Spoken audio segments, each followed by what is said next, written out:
Bom dia, alunos, professores, pais que nos acompanham, tudo bem? Sou a professora Elaine, vou moderar a aula da professora Andreia e nossa aula de hoje, revelações. E os objetivos da nossa aula serão, vamos lá, coloquem para eles, por favor. Explorar o gênero textual carta na esfera literária, interpretar trechos de uma carta, identificar a poesia no gênero carta por meio de recursos linguísticos como figuras de linguagem, repetição de palavras, entre outros. Andreia?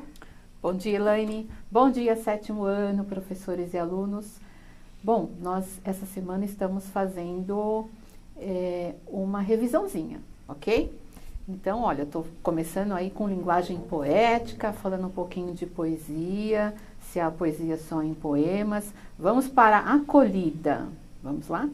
Você sabe o que é linguagem poética? E encontramos poesia somente em poemas? 2 minutinhos para vocês, ó, prestem atenção, que olha a imagem que eu coloquei aí, ó, para vocês. Deem uma olhadinha se há alguma coisa de poesia nisso. Quem encontrou uma poesia nisso, também pode escrever para nós. Vamos lá, 2 minutinhos.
Vamos lá então. Ó, a Stephanie do ProSérgio colocou A, não, e B, não.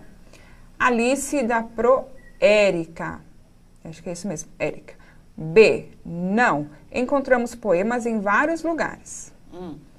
Aí o Gustavo da ProLuciana. Poesia está em vários lugares, até no nosso dia a dia. O João da ProIsabel. Encontramos poemas em vários lugares e coisas. Aí temos aqui a Beatriz da ProElaine. Sim, é uma linguagem sem compromisso com a realidade absoluta e objetiva. Mas... Vamos lá. Nesse momento, vocês estão ouvindo o barulho da furadeira, que é poético também. Sim. Aqui para nós agora, certo? Vamos enxergar a poesia para não ficarmos irritados. É poético. Vamos lá. Eu gostei do Procidney, que colocou não, que não é, então, que não é só em poemas que encontramos poesia, ele colocou, né? A vida é uma poesia. E o ProLuciano também colocou, a poesia está no olhar de quem vê. Muito bom, viu? Então, quando eu não perguntei se havia poemas em vários lugares, eu perguntei poesia, porque o poema tem a ver com a estrutura do texto. A poesia tem a ver, então, com a linguagem poética, que foi a outra pergunta que eu coloquei, né, Elaine? Tem mais alguma coisa? Você quer falar alguma coisa? Vamos lá. Deixa eu dar um exemplo aqui de poesia.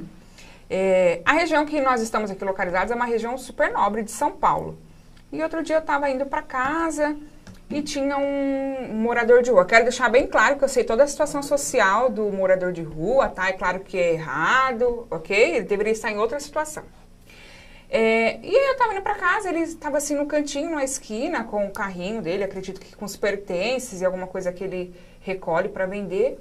E eu reparei que ele estava sentado com alguma coisa assim nas mãos. Quando eu espiei, André, ele estava lendo. Ele estava lendo e o livro dele limpinho, assim, sem uma rasura, nada. E aquilo mexeu muito comigo, né? Eu vi poesia naquilo, porque toda essa situação, né, que a gente já está vendo que é difícil, para ele é muito mais difícil ainda, você morar na rua, não ter aí um lugar para repousar, para tomar o banho e se higienizar. E ele estava ali pleno, fazendo uma leitura de um livro. Eu falei assim, nossa, poesia, achei bonita ali, né? Então aquela cena toda. Ele encontrou um momento de, acho que eu posso dizer assim, de distração em toda aquela situação. E ele estava assim, concentrado na leitura, né? E mexeu muito comigo. Então eu vi poesia naquela situação. Então olha só, uma imagem ali, uma cena, né? Em que a professora viu poesia. Uma cena, né? Mas por quê? Porque aquilo... aos olhos dela, porque ela prestou atenção, porque quantas pessoas não passaram ali e nem deram a mínima, né? Principalmente por ser um morador em situação de rua, né? Muitos passaram ali e não deram a mínima. E você não, você teve esse olhar poético, né? E observou toda a situação, né? Isso. Ele naquela situação e ainda com um livro em mãos. Muito legal isso. E ainda bem que você falou aí, corrigindo a minha fala, né? Em situação de rua, muito bem, não morador de rua, em situação de rua, isso mesmo. Eu sempre eu preciso corrigir, porque senão depois você fica, ai meu Deus, Não, sem problema, vai. Vamos lá. Então, olha só, o que seria então essa linguagem poética? É a linguagem que ela é cheia de sentido figurado, né? E, inclusive, eu trouxe para vocês, só para a gente pensar direitinho no sentido, então, figurado, mas entendendo que nós temos o conotativo e o denotativo. Então, o que é o sentido conotativo? A palavra é empregada com sentido figurado, subjetivo, expressivo, né? Por exemplo, a professora ficou uma fera. Não é que a professora ficou uma fera, ela não virou uma fera, né? Mas as características dela naquele momento de estar nervosa, de ter ficado brava, eles se coincidiram com as características de uma fera de verdade, né? Então, por isso, a professora ficou uma fera. Esse é o conotativo. E o denotativo pode voltar para eles, ó. A palavra é empregada no sentido próprio, literal. Aquele do dicionário, o objetivo, né? Então, somente um dos nomadores conseguiu conter a fera. Aí era uma fera mesmo, né? Um animal aí, ok? Então, só para a gente começar a falar de linguagem figurada. Então, vamos ao próximo, que é a linguagem poética. Primeiro eu coloquei conotativo e denotativo, para depois colocar poética. Então, a linguagem poética apresenta muitas palavras no sentido figurado. No sentido, então, conotativo. É bastante expressiva, carregada de emoção, criatividade, subjetividade. Subjetividade é aquilo que depende do seu ponto de vista, né? Então, foi bem subjetiva a análise que a professora fez, né? Foi segundo o ponto de vista dela, segundo toda a vivência dela. Talvez uma outra pessoa ou várias outras não tivessem enxergado da mesma forma, né, Helene? Fosse só mais uma pessoa, como eu falei, em situação de rua e que a gente passa por muitos todos os dias, certo? E que pra gente, e quando eu falei a gente passa por muitos, não é porque eu acho assim, mas é a situação de isso parece que foi banalizado, né? Como se isso fosse natural. É nesse sentido que eu quero dizer para vocês, tá? Então, vamos lá. Próximo slide agora. Onde encontramos poesia? Que foi uma outra pergunta, né? E que a Proelaine também acabou respondendo isso com o exemplo dela. Encontramos poesia em poemas, né? Mas também em textos em prosa. A poesia está no modo como você emprega a linguagem, considerando a sua intencionalidade, ou então, pode ser ou pode ser como você quer expressar o que tem a dizer, de que forma você quer envolver o seu leitor. Então, a poesia pode estar presente nos textos verbais, E nos textos não verbais, que, por exemplo, foi o caso da Proelaine, né? Foi uma cena ali, então nessa cena ela enxergou poesia, ok? Então vamos lá. O próximo slide, contextualizando. O texto que vamos trabalhar hoje, trecho de uma carta, faz parte de uma obra literária universal intitulada Cartas de Amor de uma Freira Portuguesa, composta por 5 cartas. Embora haja dúvidas sobre a autoria dessas cartas, elas são atribuídas a Soror Mariana Alcoforado, jovem freira portuguesa do século XVII. Então, vejam só uma coisa. Eu fui ler algumas coisas a respeito, eu fiz essa aula ano passado também, então esse texto foi um texto que estava na apostila do ano passado do São Paulo Faz Escola, tá? Soror, esse nome Soror é o mesmo que freira, né? E Soror vem de soror, sororis, do latim, que significa também irmã, e também dá origem à sororidade, certo, Elaine? A sororidade que a gente tanto usa, né? Para dizer irmandade, para dizer de mulheres que compactuam dos mesmos ideais e tudo mais, a gente fala sororidade. Ter sororidade, né? É você tratar o outro como irmão aí, certo? Então, soror tem a ver com, não só significa lá o feminino, né? De frater, na verdade, e aí a gente tem o frater que vai dar fraternidade, fraternal, amor fraternal, né? Frater também do latim, certo? Então, vamos lá. Então, vejam, já é uma coisa que deixa a gente curioso, né? Sim. Cartas de Amor de uma Freira Portuguesa, certo? E aí fui buscar mais algumas coisas. Existem, então, dúvidas sobre essa autoria, porque essas cartas foram escritas em francês e traduzidas para o português por homens. Então, não é a mesma. A tradução já é complicada. E aí você tem a mudança aí do feminino para o masculino, certo? Então, pode ter dado o pitaco dele aí, né? De uma imagem, de um ponto de vista masculino, que é óbvio, que não vai ter como fugir disso. E elas só voltam para Portugal 150 anos depois. Então, precisamos também deixar claro que as mulheres nessa época não eram reconhecidas. Então, para que não houvesse uma perda de posses de família, as mulheres eram mandadas para conventos, querendo ou não seguir esse caminho religioso, certo? Então, vamos lá.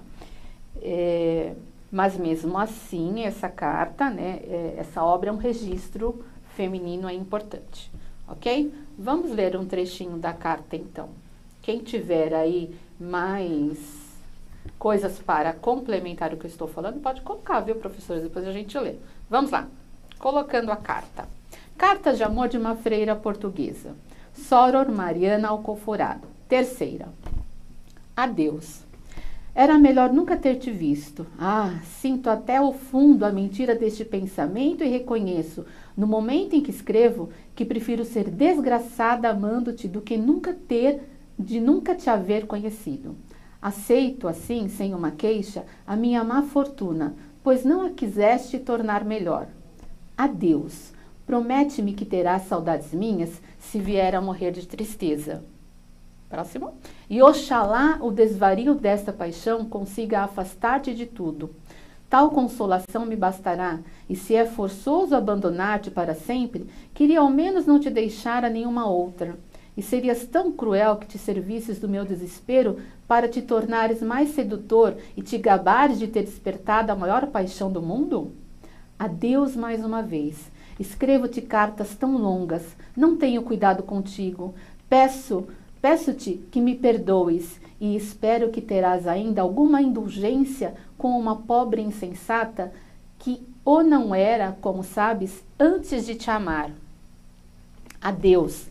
Parece-me que te falo demais do estado insuportável em que me encontro, mas agradeço-te, com toda a minha alma, o desespero que me causas e odeio a tranquilidade em que vivi antes de te conhecer. Adeus. O meu amor aumenta a cada momento.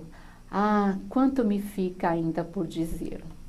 Muito bonita, né? Eu quero de vocês agora uma palavra Não está aqui na pergunta, mas eu quero uma palavra. Essa carta, nos dias atuais, ela é uma carta do quê? Quais são as músicas que vocês ouvem bastante? Uma música sertaneja. O que ela traz, essa música? O que a gente percebe aí? Toda uma começa com S. Quem vai ser o primeiro a colocar? Você sabe, Elaine? Acredito Qual é a que palavrinha? Sofrência. Sofrência, isso Muito mesmo. bom. A Pro Andréa colocou sofrência, todo mundo, sofrência, saudade, mas sofrência, né? É isso A gente mesmo. não está fazendo, a gente não está rebaixando a carta, não, pelo amor de Deus, né? A gente está falando de sofrência, que é o que a gente tem ouvido bastante, né? Sim, Os alunos ouvem bastante, a maior parte das pessoas tem ouvido, todo mundo. Aí subiu a todo mundo aqui, ó, sofrência. sofrência. Gente, tá todo mundo na sofrência. Vamos lá. Então, olha só. A gente percebe, olha lá, o Gustavo colocou uma carta de amor não correspondido. Muito bom. Isso, né? A gente percebe a quantidade aí de emoção que tem, né? A carga aí. E a gente vai começar... Dá até para visualizar, Sim. né? Como ela está escrevendo. Ela estava escrevendo, Então, vocês imaginem, ela estar num lugar, né?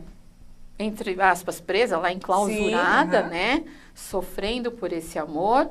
E que eu peguei uma parte da terceira carta, então algumas outras, né? As duas que vêm antes vão mostrar mais ou menos que... É um conde, ela tem um caso com um conde, e o conde promete que voltará e tudo mais, isso não acontece. Então, quem quiser depois, dá uma procurada melhor, certo?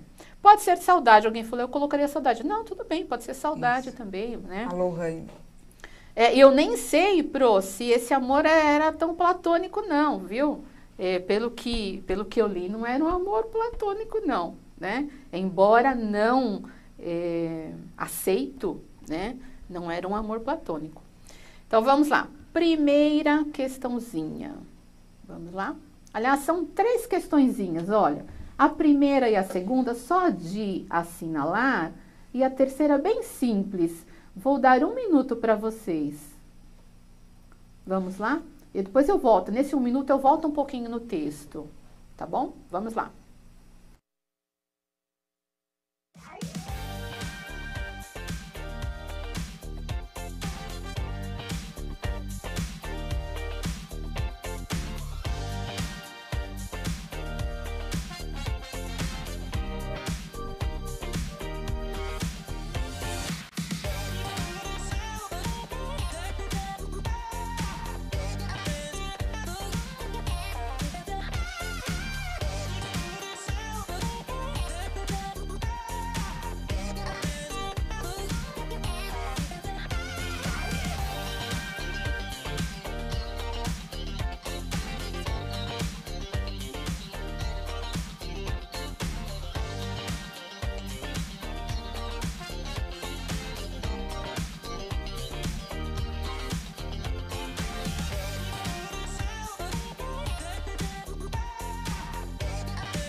Vamos lá, então, ó. A Daniele, do Amos Meucci, linguagem formal na 1, ela colocou. A Monique, da Prodalva, 1A, 2C. Depois, deixa eu ver aqui, uma de aluno. O Abimael colocou 1B. Vinícius, 1, formal, que é a B, né? Certinho. Samuel, formal. Aí depois temos aqui, deixa eu ver, a Sofia, ela colocou 1 formal, 2 pessoal, 3 freira. Tá. Mais ou paramos aqui? Não, tá bom, tá bom. Vamos lá, primeira resposta para eles. Então, a carta 1 foi escrita em linguagem formal, muito bem, né? Trata-se de uma carta de leitor, reivindicatória ou pessoal? Trata-se de uma carta pessoal, então, né? Uma carta de amor aí, uma carta pessoal, certo? E quem é o autor da carta? Soror Mariana Alcoforado, ok? Muito bem, prestaram bastante atenção, porque responderam direitinho. Então, vamos lá. 4 e 5. A questão 4, qual é o assunto da carta? Eu já até respondi um pouco. E a 5, adeus repete-se 5 vezes nesse trecho da carta. Ao final da carta, no entanto, fica claro que a autora gostaria de um outro fim para essa história. Que trecho explica essa afirmativa? Eu vou deixar para vocês 2 minutinhos e nesses 2 minutinhos aí eu coloco um pedacinho da carta para vocês, tá? Desses 3 trechos que eu li aí. Vamos lá, 2 minutinhos para vocês.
Vamos lá, então. A Ana Cristina, da Pro Eliane, colocou assim, que ela não poderia ficar sem o seu amado.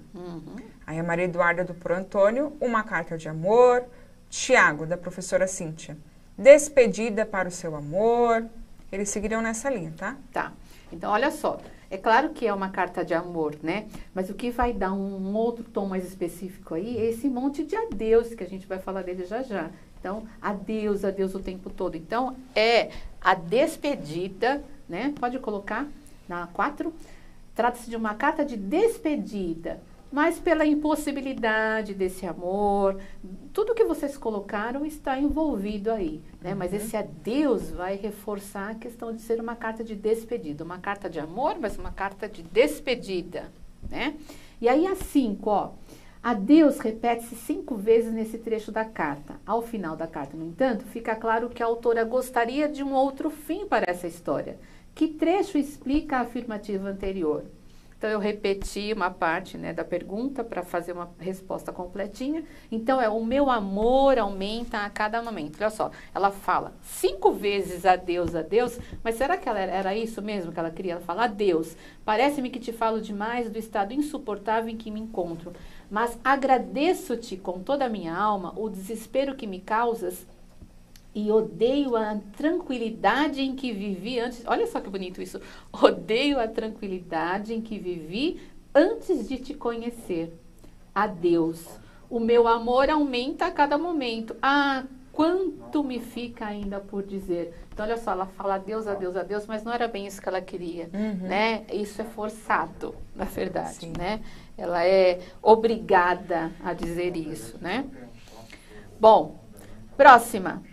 Questões 6 e 7 eu vou fazer ao mesmo tempo aí com vocês, tá? Como a autora caracteriza o próprio estado emocional em virtude da situação que está vivendo? Como ela caracteriza o estado? Qual é o estado emocional dela? Acho que eu falei agora no finalzinho mesmo, ó. Ela colocou assim: parece-me que te falo demais do estado insuportável em que me encontro, né? E ela fala do desespero que me causas, ok? A gente vai fazer esse mais rapidinho por conta do tempo, né? E depois, Soror Mariana dirige-se ao amado por meio de qual pessoa do discurso, né? Vocês prestaram atenção? Ela não está falando com um você, ela está falando com um tu, né? Prestem atenção que ela usou os pronomes, ela usou os verbos, todos flexionados na segunda pessoa do singular. Pode colocar para eles, né? Isso também precisa prestar bastante atenção, porque se eu estou conjugando na segunda pessoa do singular, todos os pronomes que eu utilizar eu também preciso deixar na segunda pessoa do singular, ok? Nós não temos esse hábito, né, de usar a segunda pessoa, ok?